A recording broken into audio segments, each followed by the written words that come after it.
बुलढाण्याच्या देऊळगाव राजामध्ये कारमध्ये आढळला पोलीस कर्मचाऱ्याचा मृतदेह। ज्ञानेश्वर म्हस्के असं मृत पोलीस कर्मचाऱ्याचं नाव। पोलीस घटनास्थळी दाखल, घातपात असल्याचा संशय। पंतप्रधान मोदींकडून नागपुरातील माधव नेत्रालयाच्या विस्तारित प्रकल्पाचं भूमिपूजन। संघ भारताच्या राष्ट्रीय संस्कृतीचा कधीही न मिटणारा अक्षयवट। मोदींचे गौरवोद्गार। संघाच्या पसंतीचा राष्ट्रीय अध्यक्ष पाहिजे असल्यानं मोदींचा दौरा। आपला राष्ट्रीय अध्यक्ष होण्यासाठी संघाचा दबाव। संजय राऊतांचा दावा। राज्यभरात मराठी नववर्षाचा उत्साह। गुढीपाडव्यानिमित्तानं राज्यभरात शोभायात्रा। शोभायात्रेत मर्दानी खेळांसह ढोल ताशाचा गजर। 2.5 वर्ष महायुतीनं केलेल्या कामाचं विजयाच्या गुढीत रूपांतर। नव्या सरकारमधील पहिली इनिंग सुरू।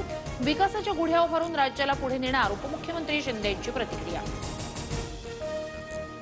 मनसेचा आज गुढीपाडवा मेळावा। गुढीपाडवा मेळाव्यात राज ठाकरे काय बोलणार याकडे राजकीय वर्तुळाचं लक्ष।